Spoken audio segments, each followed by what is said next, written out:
Hello बच्चों, कैसे हो आप सब। स्वागत है आपका आपके अपने चैनल वैदिक गुरु में।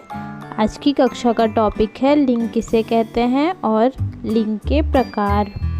चैनल को लाइक करो, सब्सक्राइब करो और शेयर करो ताकि आने वाली सभी वीडियोस आपको समय पर मिलती रहें। हेलो बच्चों, कैसे हो आप सब। आज इस चौथी कक्षा में मैं आपको लिंग का विस्तार पूर्वक परिचय कराऊंगी। लिंग की परिभाषा, लिंग के प्रकार और इसके बहुत सारे उदाहरण मैं आपको इस कक्षा में करवाऊंगी। सबसे पहले तो आप ये जानिए कि लिंग किसको कहते हैं। यहाँ पर इसकी परिभाषा दी गई है। लिंग का अर्थ चिन्ह होता है। चिन्ह मतलब कोई भी प्रतीक को आप चिन्ह मान सकते हो या फिर प्रतीक भी बोल सकते हो और चिन्ह भी बोल सकते हो। जिस शब्द से किसी स्त्री, पुरुष या फिर नपुंसक जाति का बोध हो वही लिंग कहलाता है। परिभाषा तो यहाँ पर दे दी गई है। अब आप इसको अच्छे से समझो कि क्या कहना क्या चाह रहा है।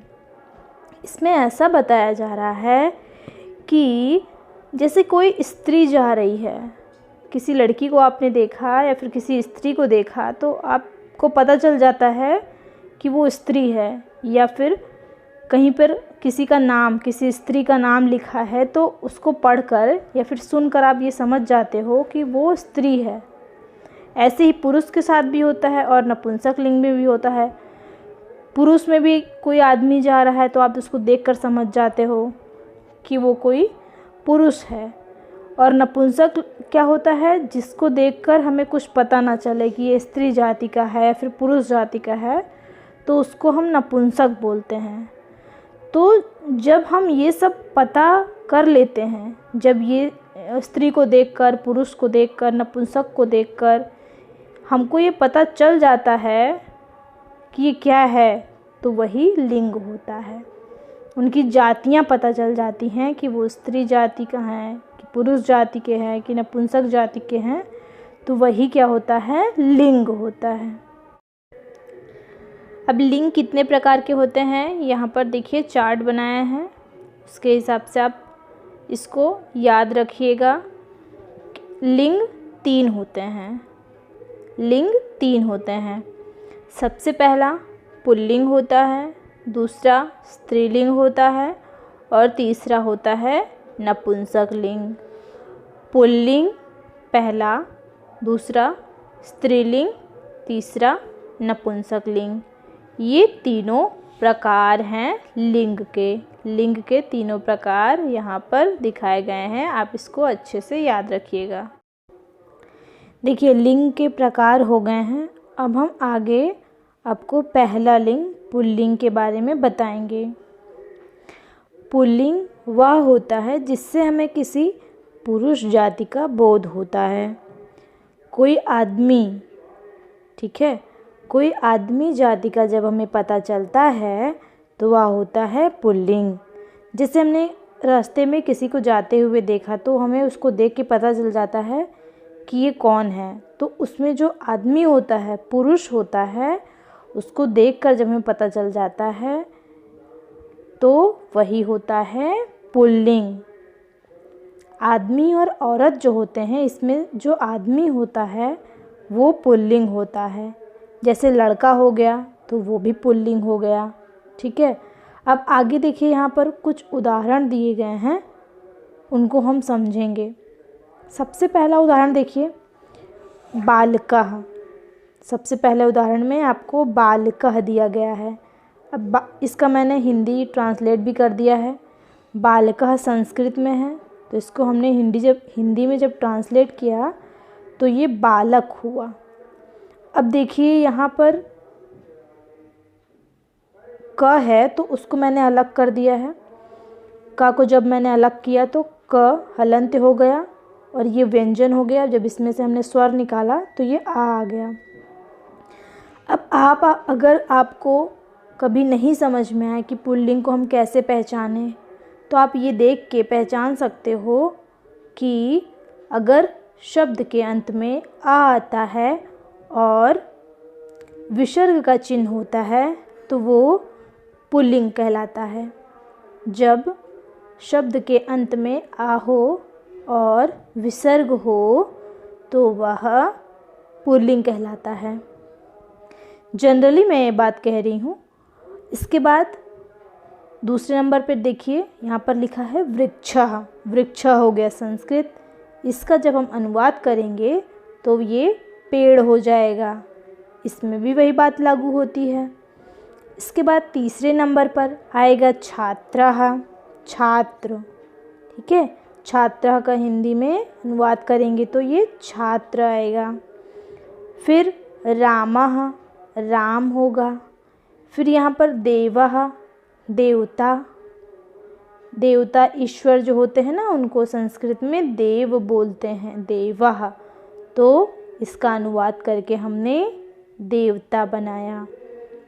अब ये बातें सब में लागू होती है कि जब आपके शब्द के अंत में कोई भी आए, शब्द के अंत में आए और विसर्ग लगा हुआ हो तो जनरली वो शब्द हमारा पुल्लिंग होता है। अब आगे देखिए, यहाँ पर है हस्तः। हस्तः मतलब हाथ। हस्तः का हिंदी अर्थ हो जाएगा हाथ। वानरः, वानरः बंदर। पवनः, पवन का हिंदी अर्थ होता है हवा, वायु। इसको हम पवन बोलते हैं। सुरः, सुरः मतलब होता है देवता। सुरः का हिंदी अनुवाद है देवता, देवता। अब देवः और सुरः ये दोनों पर्यायवाची हैं। इन दोनों का मतलब देवता होता है। पुल्लिंग की बात हो गई। अब हम आते हैं दूसरे नंबर पर। यहाँ पर दूसरे नंबर पे है स्त्रीलिंग। स्त्रीलिंग क्या होता है? जिस तरह मैंने आपको पुल्लिंग के बारे में डिफ़ाइन किया, वैसे ही यहाँ पर स्त्रीलिंग के बारे में भी जानिए। जब हम किसी स्त्री को देखकर यह जान लेते हैं कि वो स्त्री जाति की है तो वो होता है स्त्रीलिंग। ठीक है, हम कहीं पर फ़ोटो देख रहे हैं, पिक्चर देख रहे हैं, वहाँ से हमें कुछ पता चला कि ये तो कोई लड़की है या फिर ये कोई स्त्री है, तो जब हम उसको जान लेते हैं तो वही होता है स्त्रीलिंग।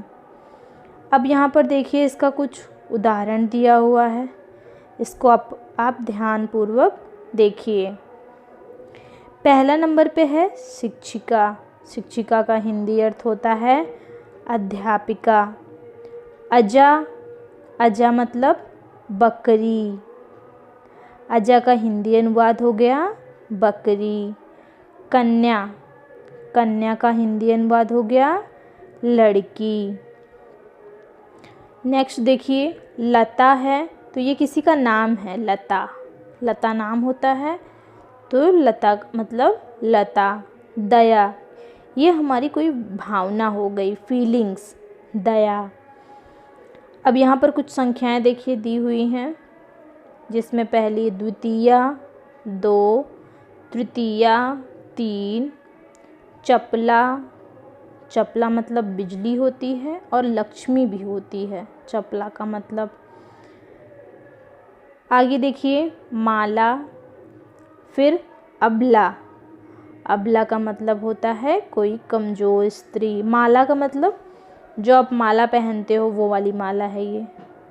अबला कोई कमज़ोर स्त्री हो, बेसहारा, कमज़ोर स्त्री।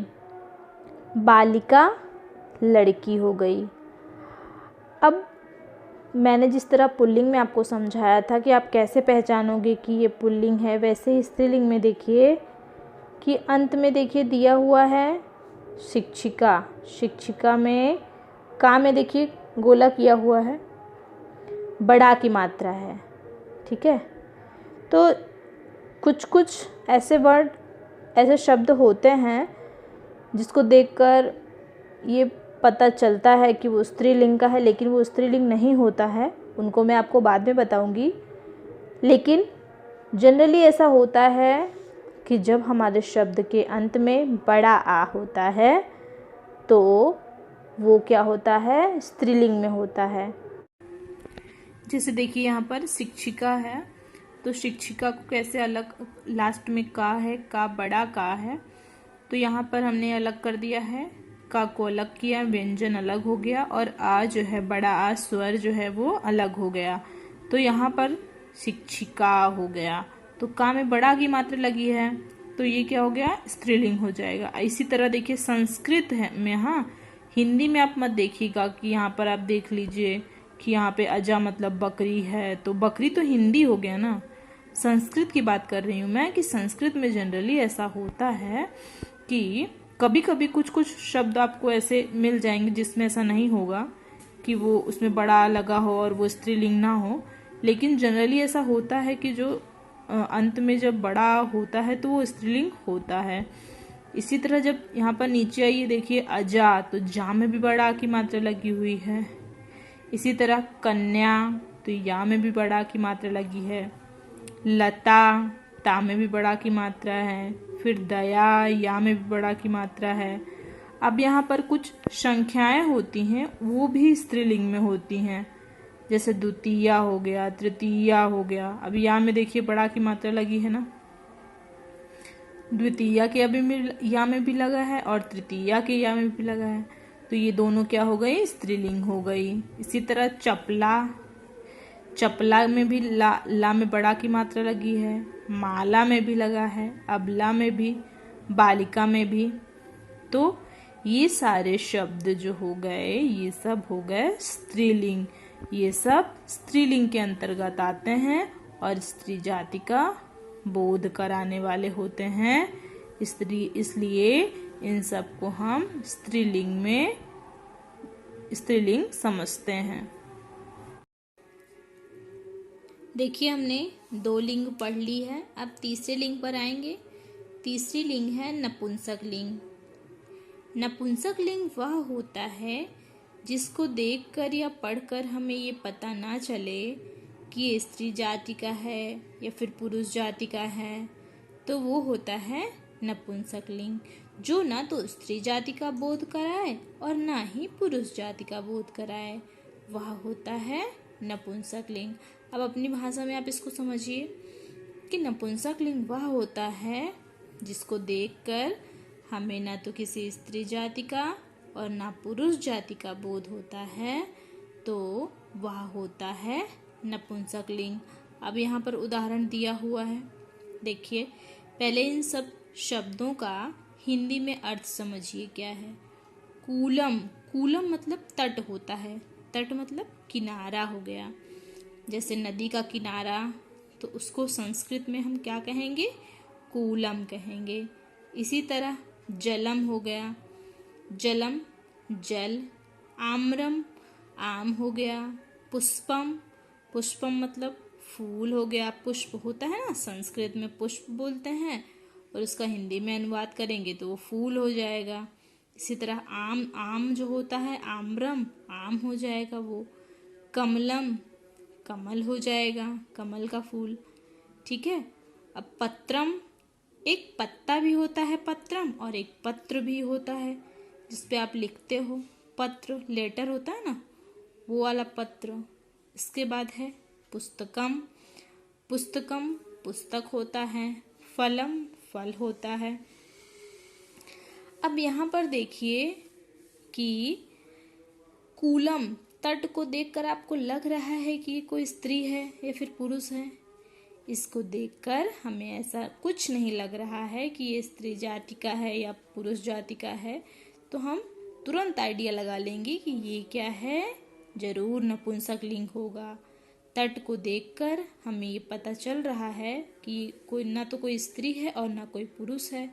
इसी तरह जल, जल जो हो गया उसको भी देखकर पता चल जाता है कि ये जो जल है वो भी कोई स्त्री या फिर कोई पुरुष नहीं है। जल, जल का नाम लेकर हमें ये पता नहीं चलता कि कोई स्त्री है या फिर पुरुष है, इसलिए वो भी नपुंसक लिंग में आ जाएगा। इसी तरह आम है, आम खाते हैं ना हम, तो आम को भी पढ़कर या आम को देखकर हमें ऐसा नहीं लगता कि वो कोई स्त्री जाति की है या फिर पुरुष जाति का है, इसलिए वो भी नपुंसक लिंग में हो जाएगा। इसी तरह आगे देखिए, पुष्पम, फूल। ठीक है, तो फूल को देखकर हमें ये पता नहीं चलता कि ये स्त्री जाति का है या फिर पुरुष जाति का है, तो ये हो गया नपुंसक लिंग। कमल, कमल का फूल होता है तो उसको जब हम देखते हैं तो हमें उससे कुछ पता नहीं चलता कि वो स्त्री जाति का है या फिर पुरुष जाति का है, तो ये भी हो गया नपुंसक लिंग में। इसी तरह पत्र हो गया, पत्र को भी देखकर हमें पता नहीं चलता। पुस्तक को भी, किताब जब हम लेते हैं पढ़ने के लिए तो हमें उसको देखकर ये पता नहीं चलता कि वो स्त्री जाति का है या फिर पुरुष जाति का है। इसी तरह फल है, कोई भी फ्रूट्स जब आप खाते हो, कोई भी फल खाते हो तो उसको देखकर ये पता नहीं चलता है कि वो स्त्री जाति का है या फिर पुरुष जाति का है, तो वो नपुंसक लिंग में आ जाते हैं। यहाँ पर देखिए, ये सारी जो यहाँ पे चीज़ें हैं वो आपको ये बता रही हैं कि ये सब नपुंसक लिंग में है, नपुंसक जाति का बोध करा रही हैं। पता चल रहा है, इनको देख के, इनको पढ़ के ये पता चल रहा है कि ये न तो स्त्री जाति की हैं न पुरुष जाति की हैं, इसलिए ये क्या हो गई, नपुंसक लिंग हो गया। वीडियो को अच्छे से ध्यान से देखिएगा और अच्छे से इसको पढ़िएगा। नहीं समझ में आएगा तो आप इसको फिर से रिवाइज कर सकते हो, स्टार्टिंग से इस वीडियो को देख सकते हो। इसमें लिंग के बारे में आपको संपूर्ण जानकारी दी गई है। आशा करती हूँ कि आपको सब कुछ समझ में आ गया होगा। अगर कोई कन्फ्यूज़न है तो आप कमेंट बॉक्स में लिखकर भेज सकते हो, मैं आपको उसका पूरा सॉल्यूशन दूंगी। वीडियो अच्छी लगी हो तो लाइक सब्सक्राइब ज़रूर करें। आगे इसी तरह आपको और भी ज्ञानवर्धक वीडियोस मिलती रहेंगी।